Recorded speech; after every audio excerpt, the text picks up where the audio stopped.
चक्षुरुन्मीलितं येन तस्मै श्रीगुरवे नमः। हे कृष्ण करुणा सिन्धु दीनबन्धु जगत्पते गोपेश गोपिकान्त राधाकान्त नमोस्तुते। तप्तकाञ्चन गौरङ्गी राधे वृन्दावनेश्वरी वृषभानुसुते देवी प्रणमामि हरिप्रिये। हरे राम राम राम हरे हरे हरे कृष्णा कृष्णा कृष्णा हरे Hare.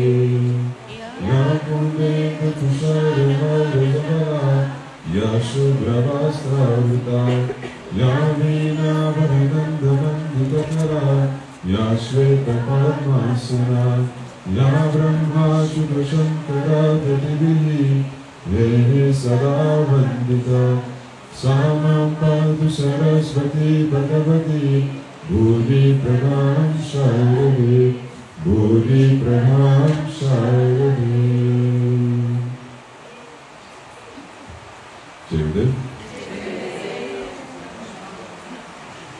Eu então vou falar sobre, não sobre mulheres, mais ou menos, já vou explicar. Claro que hoje é o dia das mulheres e temos aqui um excelente dia no Ashram.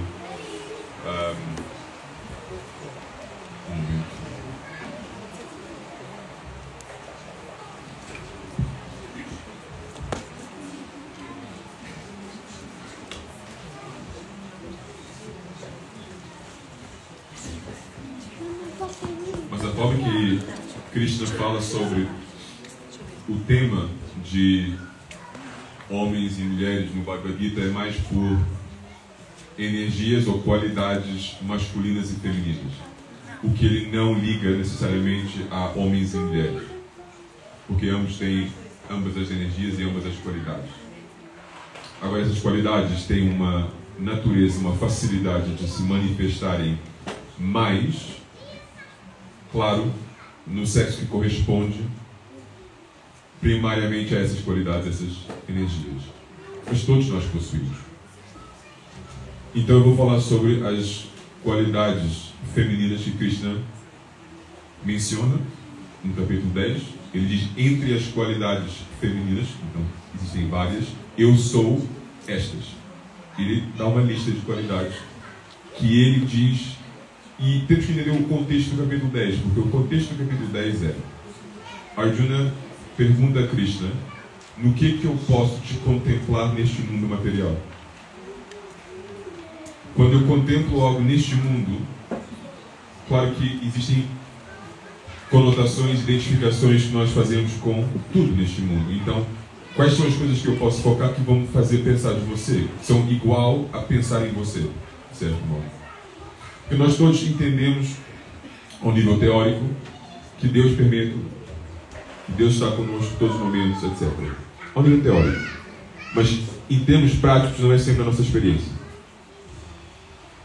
Então existem coisas neste mundo que mais nos focamos nessas coisas, é um caminho mais direto a se conectar com essa presença universal de Deus. Não só universal, até essa presença pessoal, individual, Krishna mesmo, como pessoa. Porque Deus é a fonte de todas as qualidades. Mas temos que ver essas qualidades como existiram num... qual é a palavra? Spectrum. Spectrum? É? Ok. Tens que ver as qualidades como existiram no espectro, no sentido que algumas estão mais próximas de quem Ele é, captam mais quem Deus é, e outras menos. Todas vêm dele, mas umas são mais queridas ou mais próximas, ou de certo modo incorporam mais de Deus e outras menos. Ok? Então vou ler então as qualidades que Krishna menciona no capítulo 10, verso 34, e começamos então a fazer a nossa análise a essas qualidades. Krishna diz: De entre as qualidades femininas, eu sou a fama, a prosperidade, eloquência, memória, inteligência. Você vê o quanto eu sou feminino? Resistência e perdão. Ok? Então, Krishna fala sobre essas qualidades especificamente. Lembrando do contexto do capítulo 10. São as qualidades em que nós nos deveríamos focar para sentir a presença de Krishna, para nos conectarmos com Krishna. E entre essas várias qualidades, porque não só são qualidades que ele lista no capítulo 10, são também coisas físicas, objetos, seres, tudo. Ele menciona todo tipo de categoria, tudo que existe dentro do mundo material. E entre as qualidades, estas são as qualidades que ele atribui a uma energia feminina. Ok?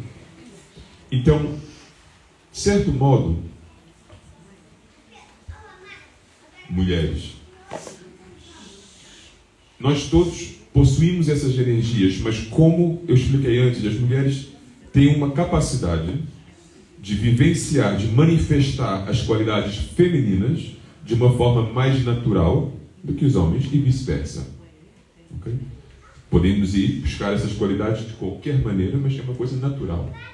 Okay? Sendo esse o caso, mas como Cristo disse, entre as qualidades femininas, não que essas são as únicas qualidades femininas, essas são as primárias, as mais importantes, digamos assim.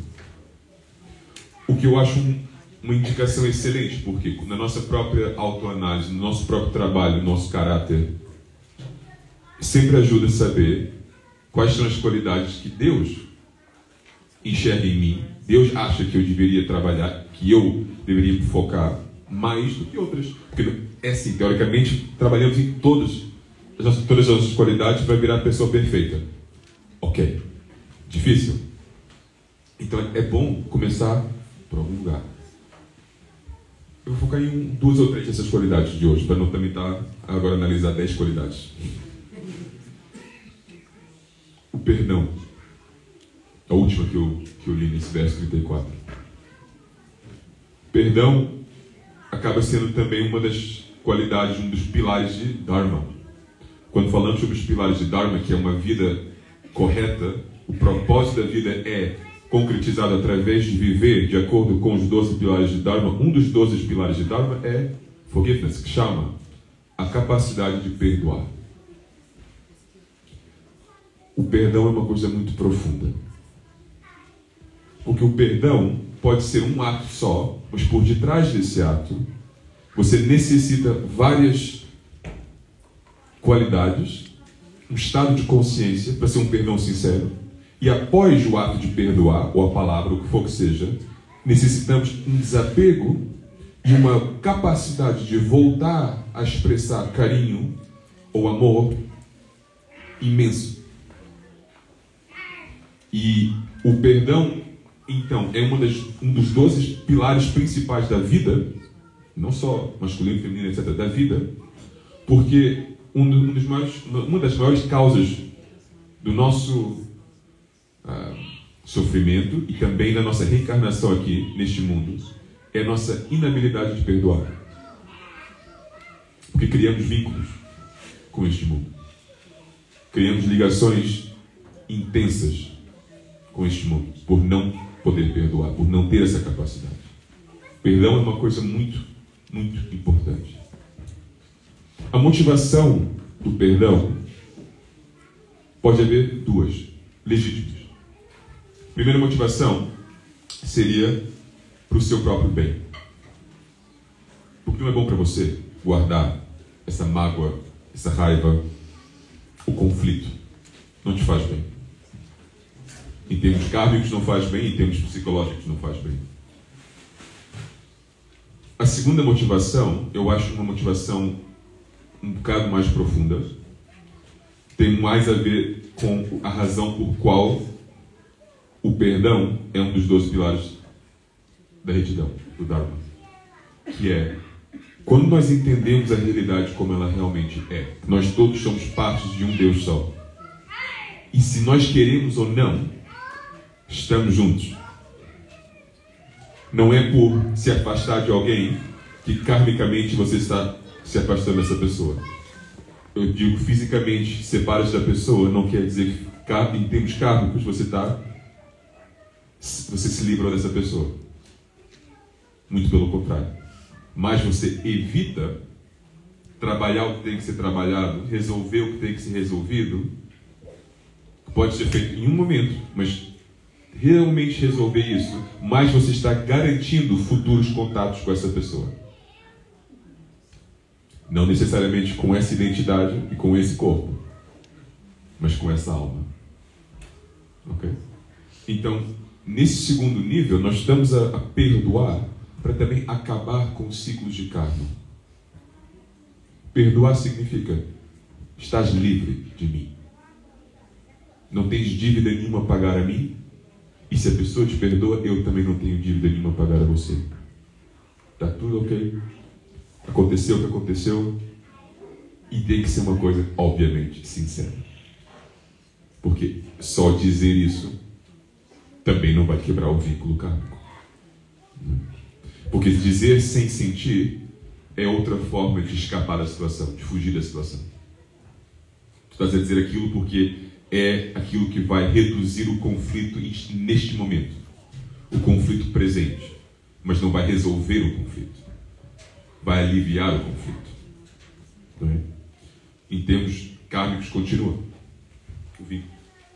Então o perdão é uma coisa, quase que um sadhana. Quase que um sadhana.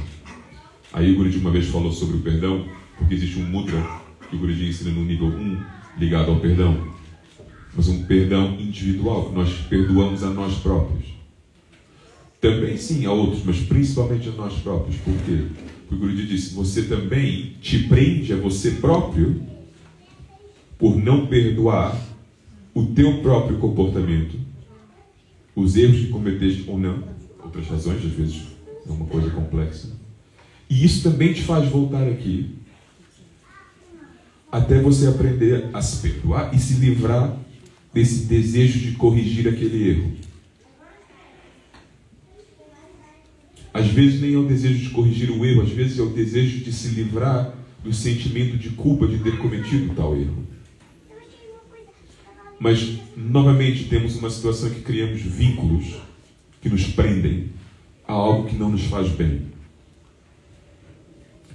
A capacidade de perdoar, então, tem por detrás uma certa inteligência. Temos que entender o que está acontecendo no momento que não perdoamos ou perdoamos. Entender o que se passa neste momento. Ok? Segundo, necessita sinceridade. Não podemos perdoar sendo hipócritas. Tem que ser uma coisa sincera, o que significa que não dá para fingir. Ou realmente estás a largar a situação ou não estás. E tu tens que fazer as pazes com isso. Às vezes nós dizemos: eu vou largar quando houver justiça. Quando eu enxergo que a justiça foi feita. Larga isso. Meu conselho. Qualquer ideia de injustiça ou justiça, larga isso. Porque nós nunca vamos enxergar o que é justo e o que não é justo. E não cabe a nós julgar isso. Porque não temos todo o conhecimento do que está acontecendo na vida dos outros. Internamente, externamente, o que vai acontecer, o que já aconteceu. Simplesmente não sabemos. E para nós virarmos os julgadores disso, do que é justo ou que não é justo, e à custa disso não conseguir quebrar esses vínculos kármicos e não nos perdoar e perdoar o próximo, é uma pena. Porque à custa de uma coisa desnecessária e quase impossível, que é a nossa visão da justiça, estamos a continuar um ciclo de sofrimento desnecessário. Então necessitamos essa sinceridade, essa inteligência. E o terceiro elemento que eu diria que nós precisamos, antes de poder perdoar uma pessoa ou a nós próprios de uma forma sincera: compaixão. Porque eu acho que nunca vais realmente perdoar alguém se não tens como é que eu vou dizer? Não carinho pela pessoa, não é necessariamente isso, mas desejar o bem à pessoa. Não é carinho, não é... Porque quando nós pensamos no carinho, é aquela coisa de vamos ser meigos com eles e vamos cuidar. Não, mas desejar bem a alguém. Mesmo que não temos contatos, mesmo que vamos em 2 caminhos diferentes, nunca mais vamos falar, etc. Não é por aí, é mais que eu, sinceramente, do meu coração, quero que sejas feliz. Independentemente do que fizeste ou não. Porque se tu não desejas isso a outra alma, qual seria então o oposto? Qual seria a alternativa? Se não desejas bem a alma, tens ou indiferença, que não tem nada a ver com amor, porque a indiferença e o desprezo são 2 lados quase da mesma moeda, ou tens mesmo raiva, queres mal, queres que algo mal aconteça com a pessoa. Nem temos que falar sobre isso, claramente não tem nada a ver com perdão. Okay? Mas essa indiferença, tem nada a ver comigo, parece uma atitude espiritual, até parece uma atitude desapegada, mas não tem muito a ver com espiritualidade, porque espiritualidade não é um desapego, ponto final. É um desapego daquilo que não é real e um apego àquilo que é real. É um desapego do falso, mas um apego ao real. E o real é que nós somos parte de um Deus que ama incondicionalmente. Não somos seres neutros. Somos seres amorosos. Que queremos o bem, queremos servir, queremos amar. É a nossa essência. Podemos não sentir isso. Tudo bem? Mas é a nossa essência. E se nós queremos conectar com essa essência, temos que começar a viver em coerência com essa essência. Então, parte dessa coerência não é só ficamos por aqui, vai para tu e eu vou para a minha. Eu te desejo bem. Eu quero te ver feliz, eu quero que sejas feliz, eu quero que tenhas amor na sua vida, tudo isso. E eu te perdoo tudo. Não tens dívidas nenhumas comigo. Estás livre, eu estou livre, estamos bem, está tudo ok, eu desejo tudo de bom. E aí sim pode seguir no teu caminho e a pessoa no caminho dela. Mas isso tudo, como eu disse, de uma forma sincera. E se tu consegues enxergar que tens dificuldade em chegar a esse ponto, tens que começar a identificar o porquê. E tens que trabalhar exatamente isso que te bloqueia de chegar a esse ponto de conseguir perdoar com essa sinceridade. Se não consegue olhar na cara de alguém e desejar o bem a essa pessoa, tem que trabalhar na tua mente. Porque alguma coisa está errada. Mesmo se tiver um criminoso na tua frente, alguém que cometeu atos horríveis, se mesmo assim não desejas o bem para essa pessoa, tens que fazer uma autoanálise muito profunda. Porque podes querer ver a pessoa ser punida para satisfazer o teu sentido de justiça. Mas o propósito da justiça é corrigir uma situação. Se vais corrigir uma pessoa que age de uma forma errada, então, teoricamente, tu queres ver a pessoa começar a agir de uma forma correta. Deixar de viver uma vida falsa, uma vida destrutiva, e sim viver uma vida construtiva, uma vida positiva. E o que vai causar essa transformação mais que o amor? A pessoa tocada pelo amor é uma pessoa que transforma em um segundo. Quantos santos, em várias tradições, não só no hinduísmo, passaram por exatamente esse momento de transformação em que estavam a viver uma vida adhármica, mas entram em contato com um santo, ou com um avatar, ou com um ato de amor vindo de Deus, e esse ato transforma-os por completo. E os maiores criminosos viraram santos. Eu vejo isso como uma necessidade na evolução espiritual de todos os seres humanos. Mas, como nós vamos hoje focar nessas qualidades femininas, então a primeira é o perdão. Temos que começar a perdoar a nós próprios e a vários aspectos da nossa vida, para começar a viver uma vida mais leve. Carregamos muitos pesos, porque não conseguimos perdoar o nosso passado, o passado dos outros, e carregamos isso conosco sempre ao longo da vida. Mais carregas, mais vais cansar. Então, eu acho que a primeira qualidade é mesmo essa, é o perdão. Temos que começar por aí. Arrumar a nossa casa. Limpar as coisas. Viver uma espiritualidade mais leve, mas não porque estamos a fugir do assunto, mas porque trabalhamos o assunto e nos livramos de tudo que não precisamos. Então, estamos a viver uma espiritualidade leve, feliz, Não por fingir, mas porque conseguimos jogar tudo desnecessário, tudo que estava nos pesado para fora. Bem trabalhado. Okay. A segunda qualidade, inteligência. Cristo fala sobre inteligência. Hoje em dia falamos sobre inteligência com vários aspectos diferentes. Temos a inteligência intelectual, inteligência emocional, inteligência até social, várias inteligências. Eu acho que a inteligência é uma qualidade interessante porque tem um lado perigoso. A inteligência no caminho espiritual é um perigo, às vezes. E, do outro lado, eu também acho que é quase impossível, impossível não, mas quase impossível, viver uma espiritualidade neste mundo em que estamos sempre a interagir com outros seres diariamente, sem sermos minimamente inteligentes neste caminho. Eu não digo no mundo, neste caminho. Inteligência espiritual. Falamos sobre inteligência intelectual, social, emocional. Estou falando de inteligência espiritual. Algumas pessoas chamariam isso de sabedoria. Mas inteligência espiritual, vamos dizer isso, ok? Para mim, essa inteligência espiritual significa agir o máximo possível de um espaço de consciência em que eu me lembro e considero sempre aquilo que eu sei que é real, mas não necessariamente consigo enxergar. Mas por não enxergar, não quer dizer que eu vou ignorar. Entende? Então, a lei do karma, por exemplo. Agir consciente dessa lei, mesmo se eu não enxergo essa lei, é importante.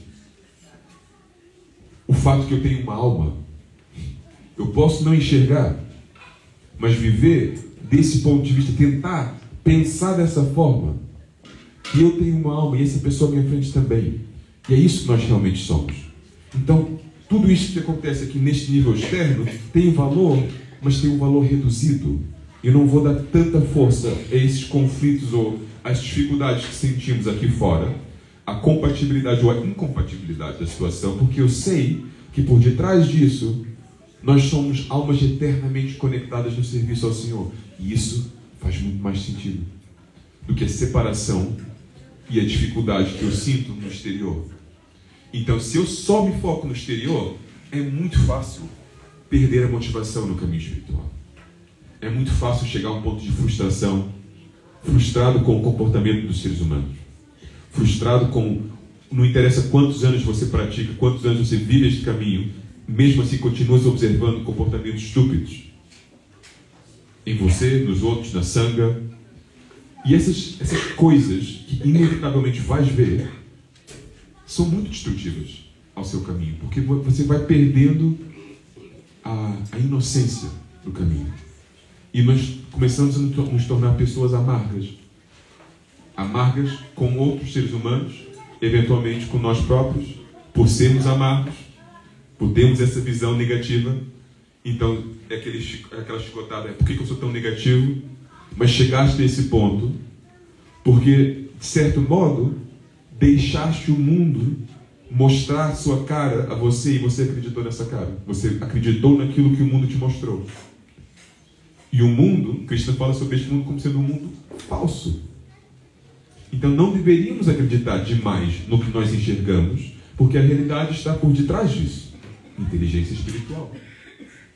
Se eu olho para o Guruji e eu vejo ele gritando comigo, e eu acredito que é só isso que se passa, eu vou sentir mágoa e eu vou ter uma opinião sobre ele negativa.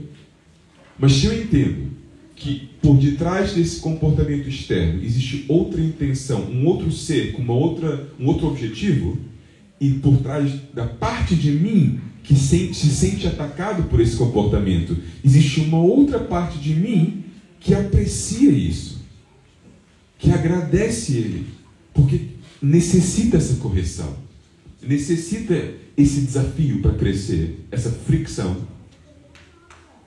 temos uma perspectiva totalmente diferente da coisa. Não é que vai agora dar uns saltos e dizer, estou tão feliz que o Guruji gritou comigo. Pés no chão. Mas, no mínimo, não vais ir a esse ponto de se tornar uma pessoa amarga, uma pessoa cheia de julgamentos, porque vais entender, isto não é bem como eu estou a ver. Eu sei, pela minha inteligência espiritual, que existe um outro nível de interpretação do que se passa aqui. Este é válido, mas existe outro ainda mais válido. Então, inteligência espiritual para mim não é uma opção, é uma necessidade. É por isso que eu disse, é quase impossível trilhar um caminho espiritual com sucesso se você não desenvolve essa visão, essa inteligência espiritual, que é a sua mente ativamente cultiva uma perspectiva que te leva àquilo que você sabe que é real teoricamente, mas não necessariamente consegue enxergar com os teus sentidos físicos. Isso, como vocês conseguem perceber, obviamente está bastante conectado com o perdão. Porque, como eu disse antes, nós vamos perdoar porque os vínculos kármicos, essas coisas todas, coisas que você não enxerga. Você pensa assim, essa pessoa que chateia a cabeça, se eu for embora e tenho distância física entre eu e essa pessoa, acabou a nossa ligação. Não é? Isso é o que os seus olhos te contam. Isso é o que vais pensar. Isso é inteligência mundana. Inteligência espiritual vai te dizer, mas infelizmente isso não resolve o assunto. Fica para a próxima. Entendem o que eu estou a dizer? Então, essa inteligência espiritual é fundamental. Porque essa inteligência espiritual vai te fazer pensar, bom, tenho distância, tenho esse alívio, mas não tenho a solução ainda. Então ainda vou ter que procurar solucionar esse conflito que eu tenho com essa pessoa. E essa inteligência, então, te ajuda a não prolongar um processo desnecessário. Pode não ser agradável.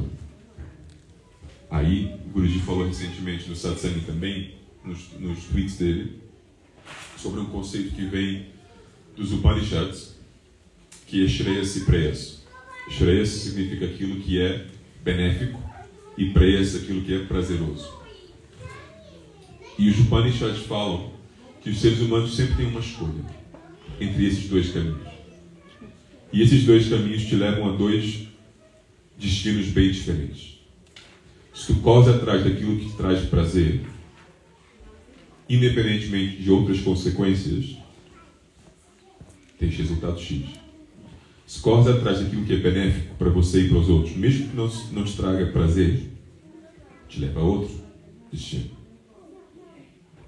Sabemos qual é que as Escrituras recomendam, como é óbvio. Quantas vezes pensamos assim no nosso dia a dia? Eu vou fazer o que é benéfico e não o que me traz prazer. O grande objetivo do ser humano é tentar juntar os dois. É por isso que nós tentamos sempre inventar coisas no caminho espiritual. Inventar eventos, inventar práticas, inventar atividades que vão tentar trazer mais prazer possível sem eliminar o aspecto benéfico. Não é? Porque senão era fácil. Malta, vamos fazer um retiro e vamos todos sentar e fazer o quê? Ok, e temos outras atividades? Não, é só o quê? E uns snacks, uma comida, uma música? Não, é só mesmo queria. Porque é a coisa mais benéfica do retiro inteiro, é aquilo que realmente importa.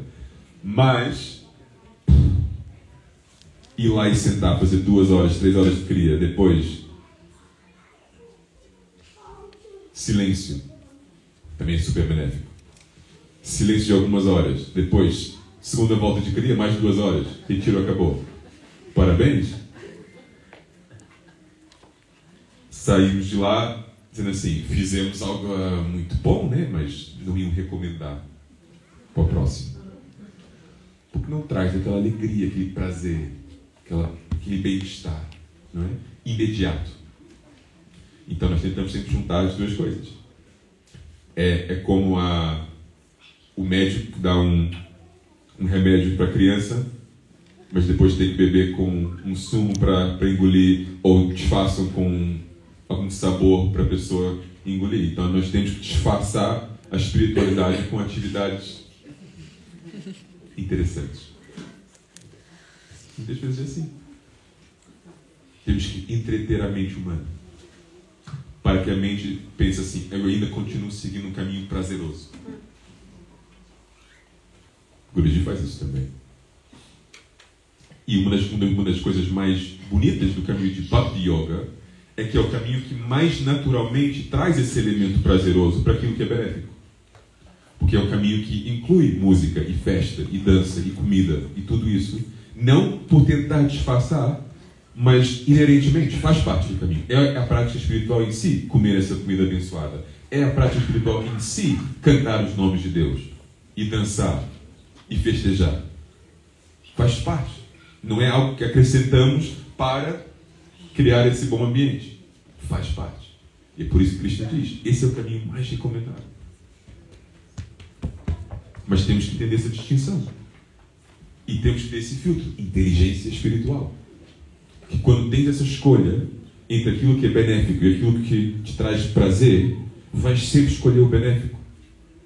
E se fores sortudo, e se fores inteligente, vais construir a sua vida de tal forma que muitas vezes o benéfico vai te trazer prazer. Mas tens que chegar a esse ponto, tens que construir um contexto para chegar a esse ponto. Não é só assim. E tens que aprender a amar coisas que podem até te desafiar, mas com a mentalidade certa, tu pode aprender a amar esse desafio. Eu conheço pessoas loucas que gostam de ir para o ginásio e é assim, meia horinha, tudo bem. Não, eles gostam de ir lá umas 2 horas. E eu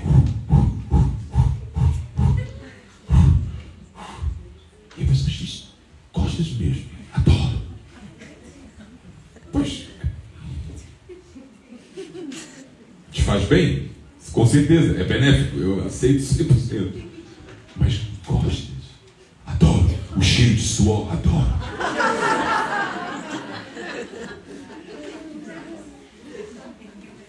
Enfim.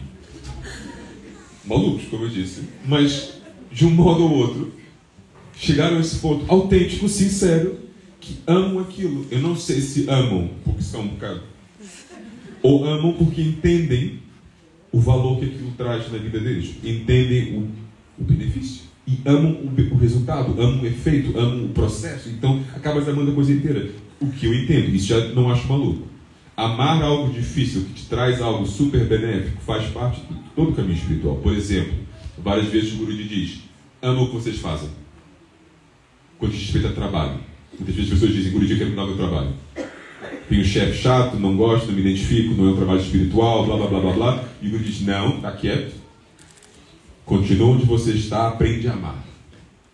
E a pessoa vem falar comigo depois, não vai questionar o Guruji, mas vai questionar o Swami. E vai dizer: Swami, explica lá uma coisa. Eu faço um trabalho que tem nada a ver com a espiritualidade. Não é coerente. E tem um chefe horrível. Como é que eu posso amar isso? Então, o que eu sempre digo, a minha resposta, e aí eu não posso ser hipócrita, a minha resposta é sempre: tens que amar o todo. Não é só o trabalho, é o que esse trabalho te permite fazer. E se tu amas o que esse trabalho te permite fazer com a sua vida, tens que aprender a amar o trabalho também. Não podes só amar o efeito e não amar a causa. Tens que amar o todo. Porque assim tens uma visão completa, tens uma apreciação pelaquilo que te traz a possibilidade de fazer aquilo que mais gostas na sua vida. Gostas de visitar o ashram? Gostas de vir aos eventos do Guruji? Isso necessita dinheiro. Esse trabalho te traz esses recursos que te dão essa possibilidade de viver tudo que tu mais amas. No mínimo, tens que sentir uma gratidão sincera por esse trabalho. No mínimo. E de gratidão para amor é fácil. É um passo só. São qualidades muito próximas umas das outras. Gratidão e o amor. Quando não há gratidão, o amor se torna uma coisa muito difícil. E quando há gratidão, o amor se torna uma coisa muito fácil. Então, eu sempre explico essa visão e acredito nisso, sinceramente. Então, nesse aspecto de Shreyas e Preyas, na realidade, muitas vezes acaba sendo a mesma coisa. Quando tu começas a entender o efeito benéfico que as coisas mais desafiadoras e mais chatas, às vezes, trazem na sua vida, vais passo a passo aprendendo a amar a coisa. Porque tu amas o impacto que tem na sua vida. Eu aprendi a amar viver em ashram.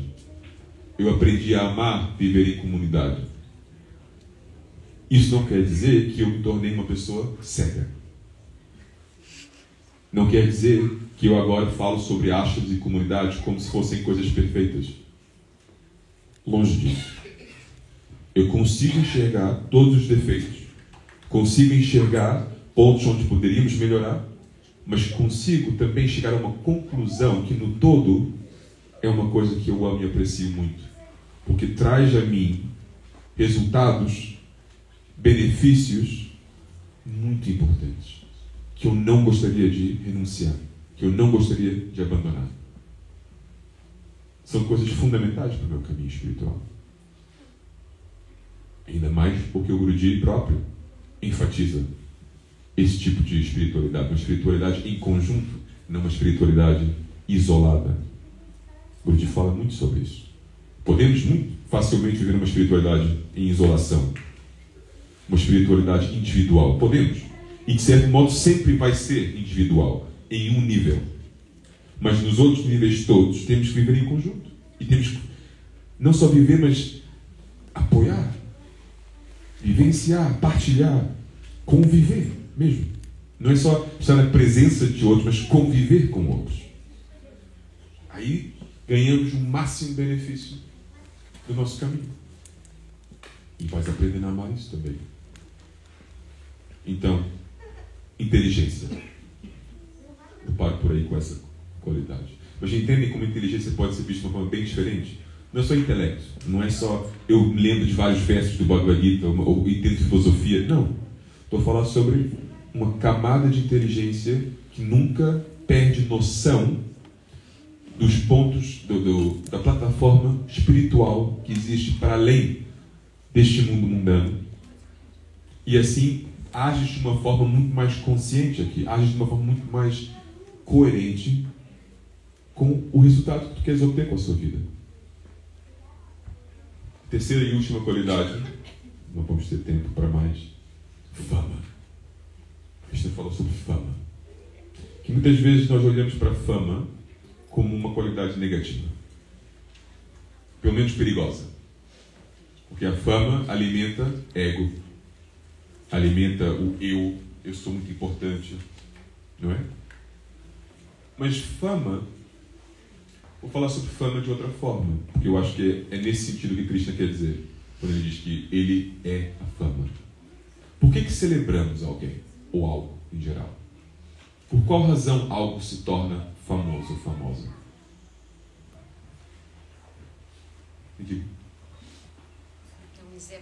Porque é um exemplo, por exemplo, admiração, mas vamos admirar algo por quê? Por que nós admiramos coisas? Porque enxergamos naquilo uma inspiração, algo que nós identificamos como positivo, como algo que nós queremos também, algo que faz sentido para a nossa vida. Então é quase que um espelho na nossa frente. Olhamos para aquilo e dizemos, eu gostaria de ser assim. Ou eu reconheço isso como sendo algo ótimo, algo que é bom que outras pessoas vejam isso. Então tem certas coisas no mundo que não deveriam ser expostas. E existem coisas que deveríamos expor a todos. Algumas coisas não é para mostrar, não é para espalhar. Algumas coisas, como, por exemplo, uma luz, não é para pôr debaixo da cama. Entende? O Guruji sempre falou sobre isso. Quando tu tens espiritualidade na sua vida, quando tens algo de bom, não é para esconder. Porque se tu escondes isso, estás a roubar oportunidades a outras pessoas de receberem essa inspiração. E estás a faltar ao serviço. Poderia estar a dar a essas pessoas. Agora, o oposto não quer dizer show off. Atenção. Por isso que eu quero falar sobre a fama, porque é uma coisa muito... Como é que é? Nuanced?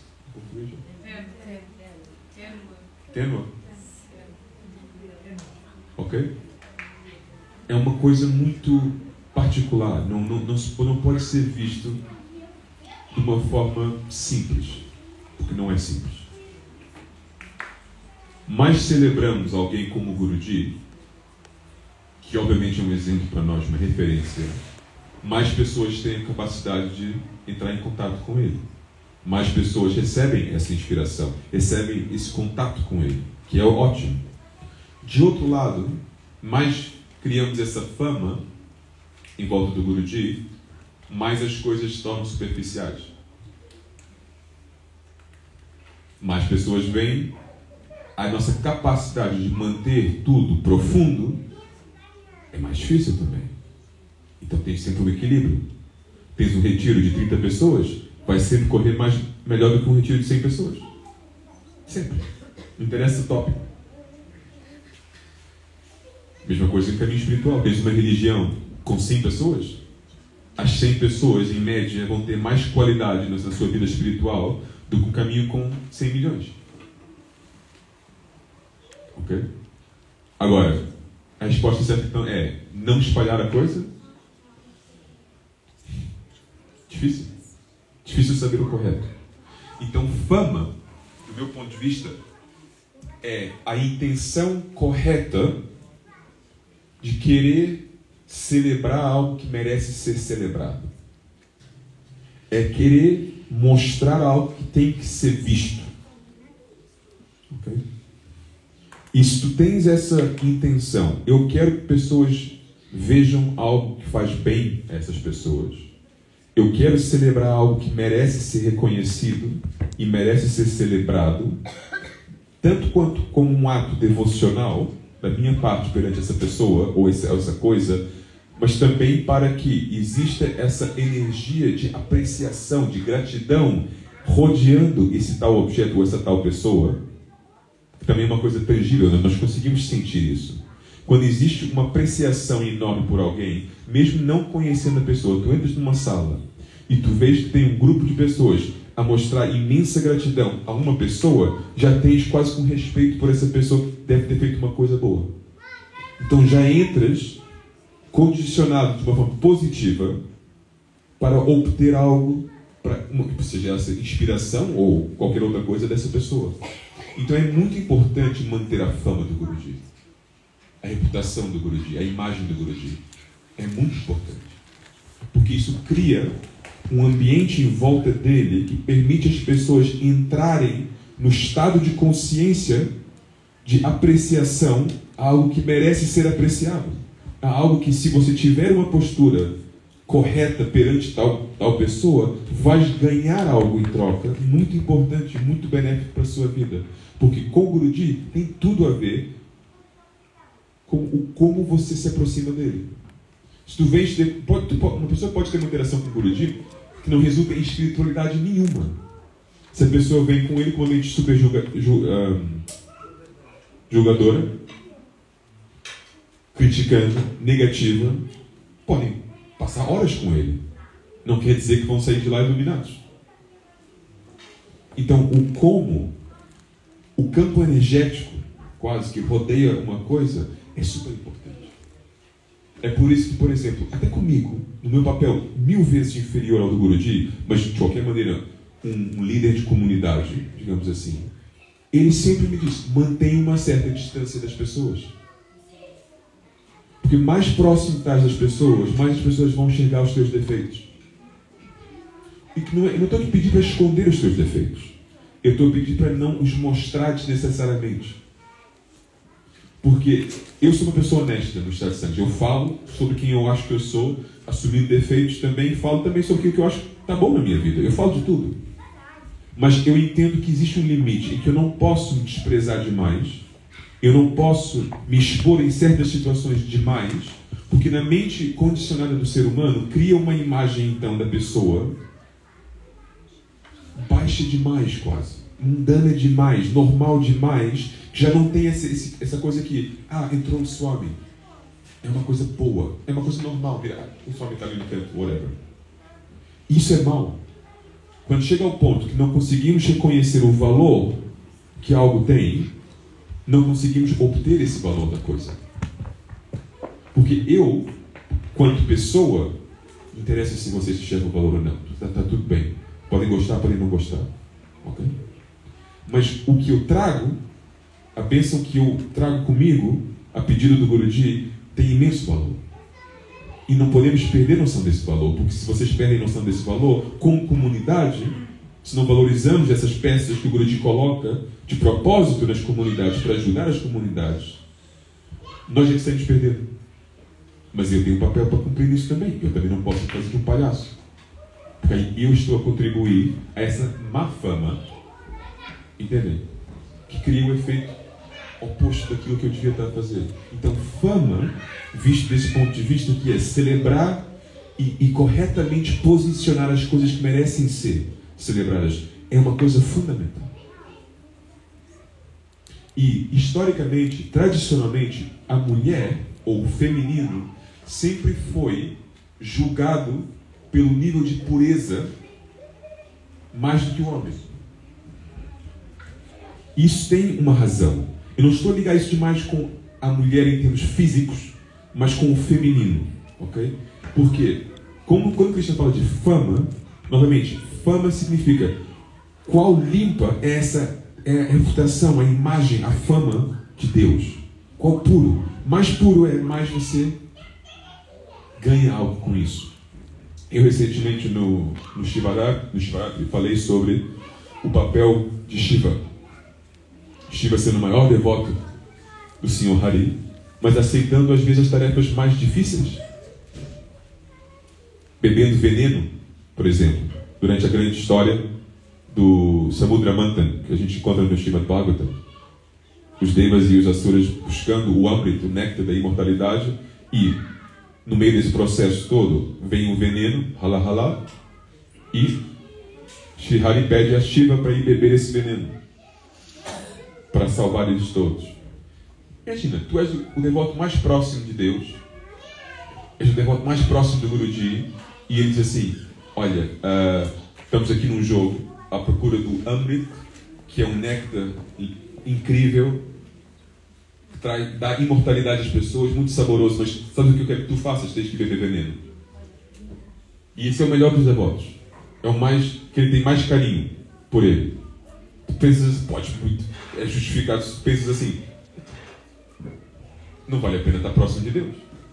Se tornas mais próximo dele e depois ele pede para ir beber veneno. E os outros é que estão lá lutando pelo hambre.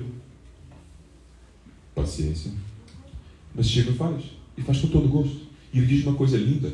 Porque no Bhagavatam você lê a interação que Shiva tem com a sua esposa, com Parvati, sobre esse tópico, sobre esse seda que ele fez. E ele diz, eu faço com todo prazer, porque eu, trazendo esse alívio aos seres humanos que estão sofrendo com esse veneno, eu sei que isso vai trazer felicidade ao meu Senhor, porque o meu Senhor fica feliz quando os seus devotos estão felizes. Então eu faço com todo gosto, porque eu quero agradar ao meu Senhor. E quando Ele está feliz, todos estão felizes. Quando Ele está feliz, todos ficam felizes. Isso é verdade. Isso eu já vi. Quando o Guruji está de bom humor, e ele entra todo sorridente, a sala inteira, de repente estamos todos felizes, junto com ele. Mas ele entra de mau humor, não interessa se estava aqui no meio, estamos na festa, vai culta, entra o Guruji de cara fechada. Todo mundo dá um passo para trás. Ui, o que se passa aqui? Não é? É muito importante esse aspecto. E eu disse, então Shiva reconhece que ele tem que fazer o trabalho sujo às vezes, para que Narayana fique sempre limpo. Por que Narayana não foi beber o veneno? Ele podia ter feito isso.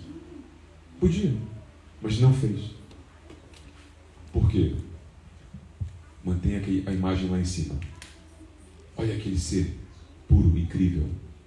Beber veneno? Não, isso não é... Meu Deus, não faz coisas assim. Ele só bebe néctar e ambrósia, sei lá o quê. Inventamos, sim, ok. Mas tem valor isso. Então eu disse uma vez que o Guruji, contei na história do Shivaratri no templo, que ele pediu para fazer uma coisa horrível. Eu tinha que dar bronca em alguém, em nome dele, mas não podia dizer que era em nome dele. Então eu tinha que dar bronca em um devoto, se portou mal, e eu saí. Ele me deu instrução, mas não disse esse último pormenor que eu não podia dizer que vinha dele. Então, pensando assim, isso vai ser fácil, eu vou dizer, o Guruji pediu para eu falar contigo, Fizeste mesmo. E por razões A, B e C, tal. Ok? E eu viro as costas, estou indo embora. Ele... Mais um detalhe. Não pode dizer a pessoa que fui eu que te mandei fazer isso. Aí já complicou. Porque aí vem o segundo pensamento. Então vou fazer de uma forma muito mais leve do que eu ia fazer, porque agora tem uma segunda preocupação. Eu não quero que a pessoa fique chateada comigo. Eu não quero ter problemas com essa pessoa. E o Guruji, sentindo essa segunda reação, disse assim: mas não pode mudar o que eu pedi para dizer. E eu fui estressado, muito estressado. Fiz aquilo com pouco gosto. Foi difícil para mim, mas fiz aquilo. Dei bronca na pessoa, fui duro. A pessoa teve a reação que teve, não gostou, me criticou e disse assim: o meu guru nunca faria uma coisa dessas, mas tu, que és tão arrogante, que és tão isto, és tão aquilo, devias aprender mais com o teu guru. Devias ter vergonha de me tratar dessa forma. Todas essas coisas. E eu engoli isso tudo e fui embora. E eu pensando assim: agora eu entendo. Agora eu entendo. Porque essa pessoa tinha isso tudo dentro dessa pessoa para despejar. Esse julgamento todo, essa raiva toda. E é muito melhor essa pessoa despejar isso para cima de mim do que isso para cima dele. Porque para essa pessoa teria sido muito pior sentir isso tudo, demonstrar isso tudo a ele do que a mim. E ele fez isso de propósito. Por isso sabe o que faz. E não foi a primeira vez. Desde então já aconteceu várias vezes. Mas eu entendi o papel. Às vezes ele não pode sujar as mãos. Não porque ele tem medo. Não porque ele quer ser aquele que aparece bem na foto. Não. É porque é a melhor maneira. É a maneira de quase que a pessoa fica com a melhor chance de transformar. Se a pessoa mantém ele como o farol, o norte naquela bússola que diz assim: ele é aquele ser puro que me ama e não me julga, e que não isto e não aquilo. É a inspiração que você nunca pode perder. Quando começas a levar na cabeça dele 5, 10, 20 vezes, corres o risco de mudar a opinião. E se tens inteligência espiritual, pode levar com essas duras todas e não vai afetar nada. Mas isso já é raro. O próprio Guruji assume isso. São raras as pessoas que conseguem me aturar constantemente, como eu sou. Então ele também, tal como ele pediu para eu manter certa distância, ele também mantém certa distância. Ele também não quer ser visto em todos os contextos, fazendo todo tipo de coisa, porque não é bom para vocês. Porque vocês vão criar ideias na sua cabeça que vão manchar a imagem que vocês têm dele, e mais limpa essa fama do Guruji na sua vida se mantém mais pura, mais benefício para vocês. Acreditam? Não é à toa que 90% das religiões crescem muito mais depois do mestre morrer. Porque aí criamos o quê? A fama. E não existe mais nada para desprovar essa fama, para manchar essa fama. Porque no momento que tu vês Jesus na igreja, na foto, na imagem, com luzes a sair do coração e tudo isso, lindo. Mas imagina que tu vês Jesus a comer, a ir para a casa de banho.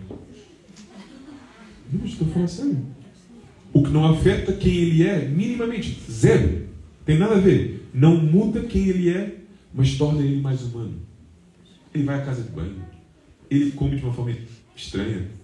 Gosta de certas comidas e não gosta de outras. Começas a criar uma visão humana demais. Tem uma visão humana que é boa, mas humana demais começa a perder o elemento divino, o elemento transcendental.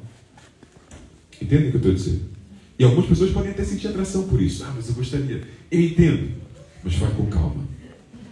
Porque eu também queria isso. Eu queria essa proximidade com o Guruji, para ver tudo, participar em tudo. Eu tive isso, tenho isso ao longo de 20 tal anos. E eu não sei se às vezes não passei do limite. Porque mentalmente eu vejo como eu mudei a minha perspectiva. E tal como eu disse, o Swami acabou de entrar na sala, nós temos que valorizar isso. Eu perdi em vários momentos essa perspectiva com o Guruji. Guruji está te chamando, Everett. Ah, tá bem, já venho. O já venho só existe porque ele se tornou mais normal. Se alguém tivesse me dito isso no início, o Guruji está te chamando, eu largava tudo e corria. Não vai ficar à minha espera. Entende? E esse tipo de coisa sutil começa a afetar a qualidade da nossa espiritualidade. Então, fama, eu acho que em termos humanos agora, tirando o Guruji, entre nós, às vezes nós temos que saber proteger aquilo que é bom nesta comunidade e não manchar tudo com sim, mas às vezes é importante pôr em alto as grandes qualidades que esta comunidade tem, as grandes qualidades que os indivíduos desta comunidade têm, e nem sempre temos que compensar ou equilibrar ou não sei o que é, dizendo, mas também tem isto. Não é preciso manchar isso com negatividade, porque mais tu traz isso em nome da verdade ou em nome do equilíbrio, na realidade o que estás a fazer é estás a diminuir o valor do bom que existe nessa comunidade.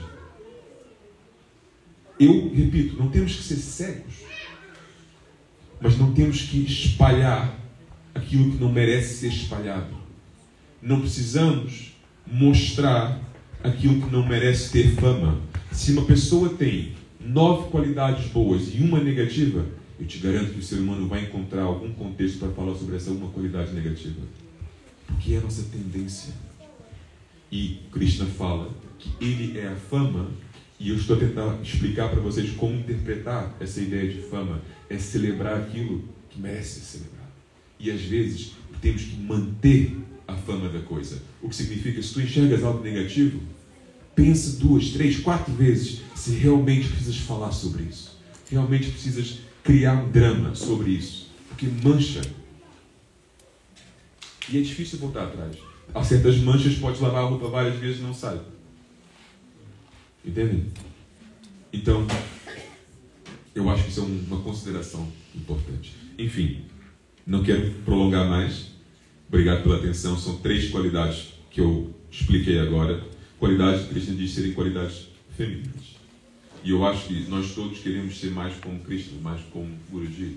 Então eu acho que é o nosso dever incorporar essas qualidades mais e mais. E mulheres, sobretudas, de acordo com Krishna, ele é que sabe. Isso vai ser mais fácil para vocês do que para os homens, no que diz respeito a estas qualidades que discutimos hoje. Então, desejo tudo de bom para vocês nesse caminho. Façam isso. E nós, homens, paciência. Vamos aprendendo um pouco mais devagar. Está quase a acabar. Está quase? Está quase a acabar. 2 horas. E, por favor, perdoa a gente. Chega o dedo.